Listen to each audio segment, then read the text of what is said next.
Fala galera! Seja você bem-vindo ao nosso segundo vídeo, a continuação de nossa aula, do nosso bate-papo sobre o Vem e Segue-me dessa semana, que se focaliza ali em Gênesis 18 a 23. A gente teve a chance lá na primeira aula, no nosso primeiro bate-papo dessa semana, de falar um pouquinho sobre Gênesis 18 e Gênesis 19. A gente falou bastante ali sobre Sodoma e Gomorra, falamos sobre Abraão sendo levado lá para Sodoma e Gomorra para tentar salvar o sobrinho dele, o Ló, né? E a gente viu os 3 mensageiros ajudando nessa missão para poder levar Ló fora da cidade. E a gente viu o que aconteceu com a esposa de Ló na última aula, né? Que ela virou uma estátua de sal, e a gente falou um pouquinho sobre esse simbolismo também. E continuando logo após isso, a gente vai continuar falando um pouquinho hoje sobre Isaac, o que aconteceu com Isaac, que foi o filho de Abraão, né? E ele foi, na verdade, aquele filho que foi prometido que Abraão teria, né? A gente vai falar um pouquinho sobre ele e também sobre o que aconteceu com Isaac, beleza? Então não esquece de dar sua curtida aqui logo embaixo do vídeo, curta, compartilhe e também se inscreva no canal. Convide seus amigos para poderem se inscrever no canal, para ficar antenado aqui com o que acontece no canal. Vamos falar sobre, ok? Então, falando sobre esse tema de nossa aula de hoje, de nosso bate-papo de hoje, então vamos falar um pouquinho hoje sobre o que aconteceu logo depois que Ló saiu daquela cidade de Sodoma e Gomorra. Então, depois da destruição de Sodoma e Gomorra, Abraão e Sara viajaram para a terra de Gerar, onde Sara foi tomada de Abraão por Abimeleque, rei de Gerar. Depois de saber que Sara era mulher de Abraão, Abimeleque devolveu Sara para Abraão e permitiu que eles morassem em sua terra. Nessa terra, então, nasceu Isaque, em cumprimento da promessa que Deus fizera para Abraão lá em Gênesis 17 e 18, que a gente pôde ver lá na última aula. Então vamos falar um pouquinho hoje sobre Gênesis 21 de 1 a 5. E fala o seguinte: E o Senhor visitou Sara, como tinha dito, e fez o Senhor a Sara como tinha falado. E concebeu Sara e deu o filho a Abraão na sua velhice, ao tempo determinado que Deus lhe tinha dito. E chamou Abraão o nome de seu filho que lhe nascera, que Sara lhe dera. Chamou-se Isaque.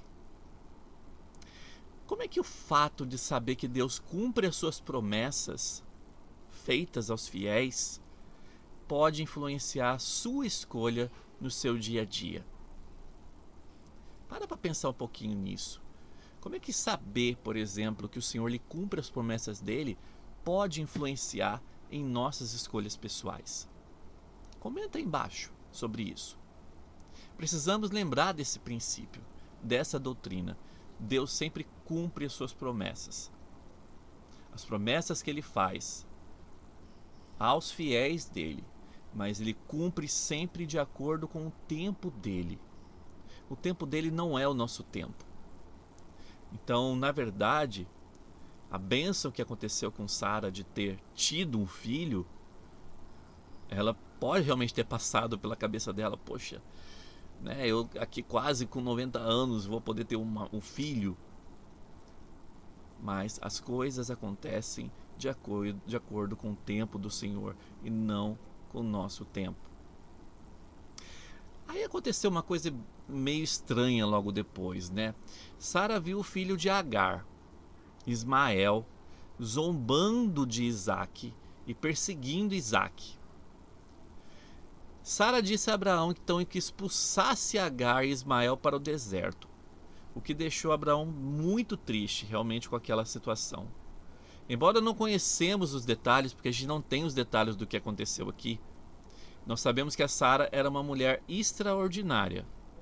Contudo, ela também tinha sentimentos, ela também tinha suas emoções, assim como qualquer humano. E ela queria proteger Isaque, que era o filho do convênio.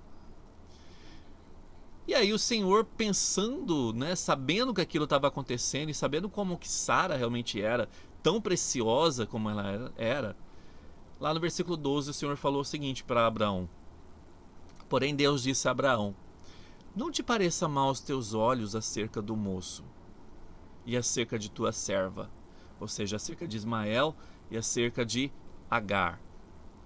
Em tudo que Sara te diz, olha o que o Senhor fala para ela: em tudo que Sara te diz, ouve a sua voz, porque em Isaque será chamada a tua semente. Mas também do filho dessa serva eu também farei uma nação, porquanto ele é também a tua semente. E ouviu Deus a voz do moço, e bradou o anjo de Deus a Agar desde os céus e disse-lhes: que tens, Agar? Não temas, porque Deus ouviu a voz do moço desde o lugar onde está. Erga-te, levanta-te, levanta o moço e pega-o pela mão. O Senhor aqui falando, né, para Agar em relação a Ismael. Pega-o pela mão, porque dele farei uma grande nação. E era Deus com o moço. E ele cresceu, ele habitou no deserto, ele foi flecheiro e habitou no deserto de Parã. E sua mãe tornou-se mulher da terra de Egito. Só para a gente entender o que aconteceu com Ismael no futuro, mas ele acabou se tornando o principal antepassado da grande parte do mundo árabe, só para a gente ter uma ideia do que aconteceu com ele. Então, em cumprimento à promessa feita pelo Senhor, né, a Abraão em relação a Ismael, foi prometido que dele viria uma outra nação, né, que na verdade ele seria o principal antepassado de uma outra nação. E ele virou isso. Né, o presidente Howard W. Hunter ele falou o seguinte: deve ser manifestadamente evidente para os membros da igreja que o Pai ama todos os seus filhos. Ele deseja que todos aceitem o Evangelho e se acheguem a ele. Tanto os judeus quanto os árabes são filhos de nosso Pai. Ambos são filhos da promessa e não tomamos partido como igreja. Amamos cada um deles e nos preocupamos com cada um deles. Então, Ismael, na verdade, como disse aqui, ele se tornou o principal antepassado de grande parte do mundo árabe. Então, Ismael e seus descendentes modernos, né, trouxeram, na verdade, ele se tornou realmente uma grande nação. Né? E como o presidente Howard W. Hunter falou aqui, tanto judeus quanto árabes, etc., são filhos de nosso Pai. Ambos são filhos da promessa e tudo mais. E o Senhor ama a todos os seus filhos. E aconteceu que depois dessas coisas, que Deus pôs à prova Abraão e disse: Abraão? E ele disse: eis-me aqui. Isso se encontra lá em Gênesis 22. E disse: toma agora o teu filho Isaque, a quem amas, e vai à terra de Moriá, e oferece-o ali em holocausto, sobre uma das montanhas que eu te direi.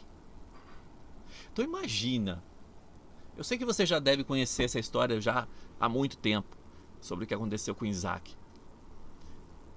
Mas eu queria que você imaginasse como é que foi para Abraão ter que levar o seu filho do convênio, né, que tinha sido prometido e que tinha sido tão difícil de ter. E o Senhor fala para ele: vai lá agora e sacrifica o teu filho. E nessa história de Isaque, a gente pode ver exatamente o amor do Pai Celestial que teve por nós, que Ele tem por nós, na verdade, por ter sacrificado também o seu Filho Jesus Cristo. E se a gente for pensar sobre Isaac, ele não era um menino nessa idade aqui, quando isso aconteceu. Ele devia ter uns 30 anos de idade, mais ou menos. Ele poderia ter simplesmente falado, eu não vou. Né? Mas ele foi obediente. E a gente vai ver isso agora. Versículo 3. Então se levantou Abraão pela manhã, de madrugada, e albardou o seu jumento, e tomou consigo 2 de seus moços e seu filho Isaque, e cortou lenha para o holocausto. E levantou-se, e foi ao lugar que Deus lhe dissera. E tomou Abraão a lenha do holocausto, e pô-la sobre seu filho Isaque. E ele tomou o fogo e o cutelo na sua mão, e foram ambos juntos. Então falou Isaque a seu pai e disse: Meu pai. Ele disse: Eis-me aqui, meu filho. E ele disse: Eis aqui o fogo e a lenha, mas onde está o cordeiro para o holocausto? Eu imagino que nessa situação, nessa pergunta, Abraão deve ter engolido seco uma situação dessa. E eu acredito que nesse momento Isaque percebeu o que estava acontecendo ali. E disse a Abraão: Deus proverá para si um cordeiro para o holocausto, meu filho. Assim caminharam ambos juntos e chegaram ao lugar que Deus lhes dissera. E edificou Abraão ali um altar, e pôs em ordem a lenha, e amarrou o seu filho Isaque, e deitou-o sobre o altar em cima da lenha. É o que eu estava falando agora há pouco. Isaque já era adulto aqui. Ele poderia ter resistido. Ele poderia ter falado: Não, eu não vou fazer isso, não sou doido. Você vai me entregar sacrifício? Eu imagino a dor de Abraão tendo que fazer isso, sendo que quando jovem, ele também foi entregue em sacrifício. E estendeu Abraão a sua mão, e tomou o cutelo para imolar o seu filho. Quando está falando cutelo, a gente está falando da faca, né? Na verdade. Mas o anjo do Senhor lhe bradou desde os céus e disse: Abraão, Abraão. E ele disse: Eis-me aqui. Então disse: Não estendas a tua mão sobre o moço, e não lhe faça nada, porquanto agora sei que temes a Deus, e não me negaste o teu filho, o teu único filho.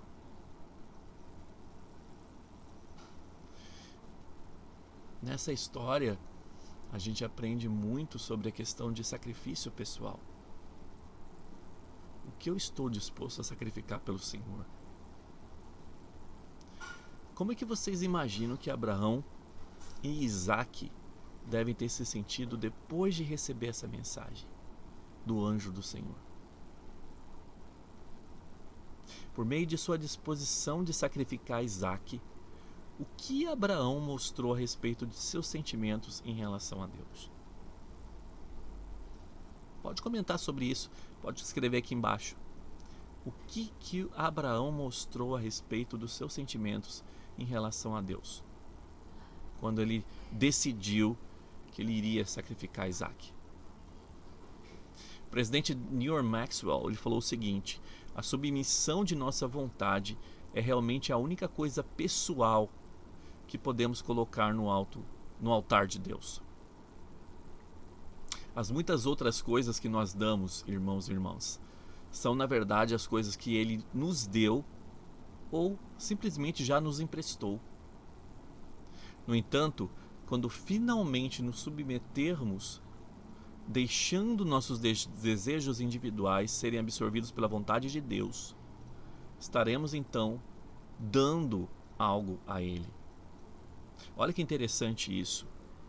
Quando finalmente nos submetermos, deixando o nosso desejo individual, estaremos então realmente dando algo a Ele.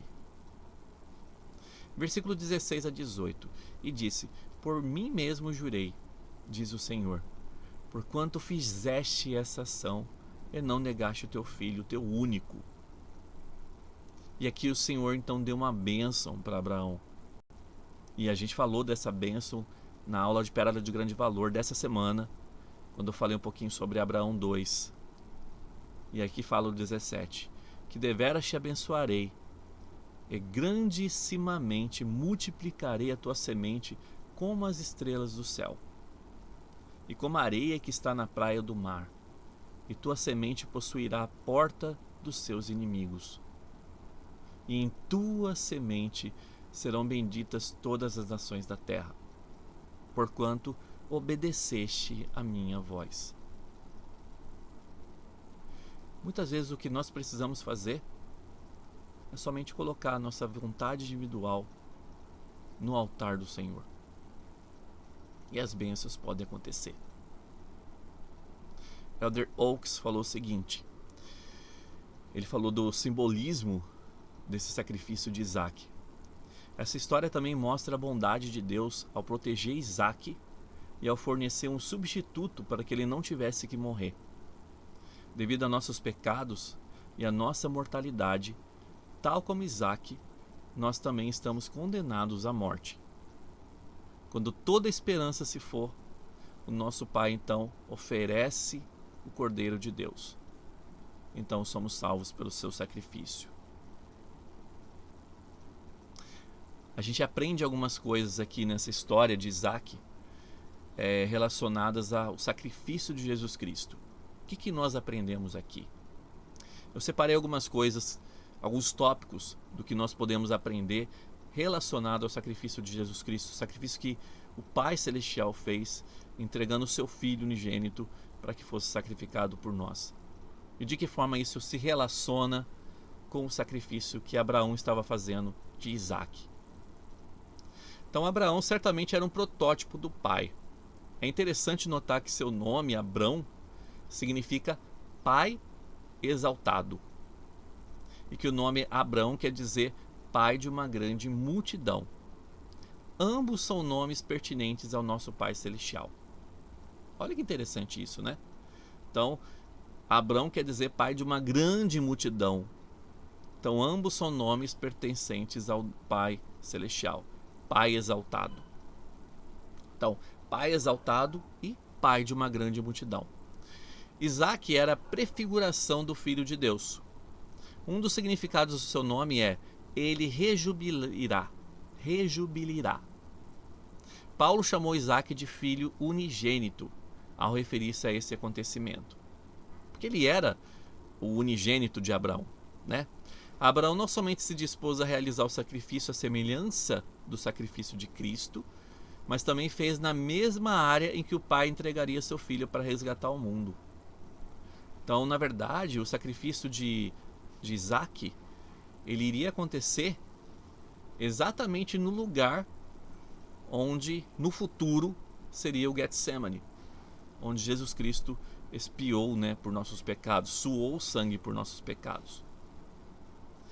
Ele colocou a lenha sobre as costas de Isaac, seu filho. Há quem veja nesse gesto uma semelhança de Cristo, carregando a cruz em seus ombros a caminho do local de sua crucificação. Olha que interessante essa outra parte. Isaac voluntariamente se submeteu à vontade de Abraão. Com certeza Isaac estava com mais de 30 por ocasião dessa situação.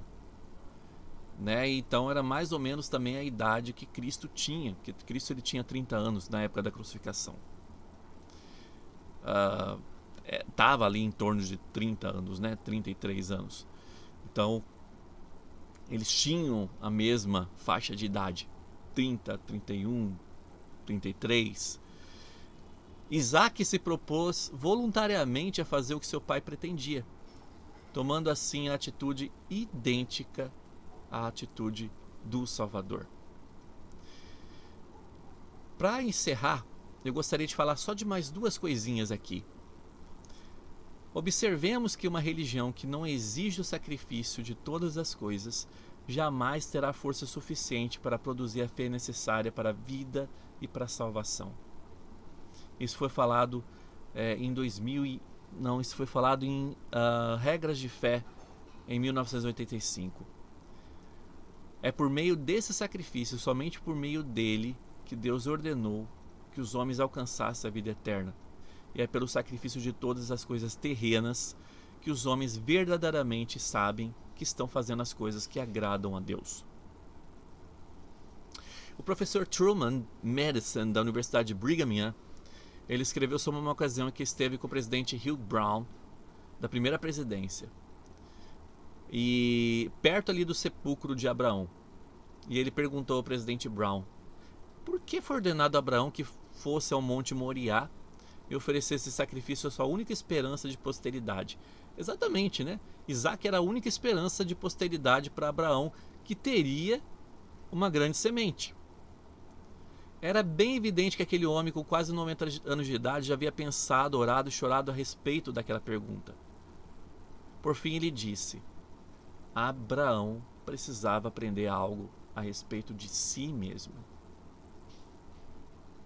Isso está em 2001. É um discurso chamado Five Classics by Truman Madison. Então, os 5 clássicos, né, escritos lá por Truman Madison. Eu gostaria de encerrar fazendo aqui 3 perguntas para você. O que Abraão teria que fazer para que Deus o abençoasse com uma fé absoluta e inabalável? Essa é a primeira pergunta. Você pode responder aqui embaixo. Que relação teve o consentimento de Abraão em sacrificar Isaac com o conhecimento de que sua vida era agradável a Deus? Então vou voltar.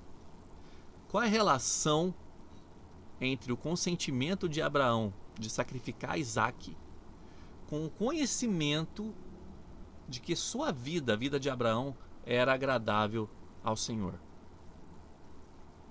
E a terceira pergunta: você diria que o teste pelo qual Abraão passou foi uma bênção? O que você acha? Em que sentido esse teste foi uma bênção?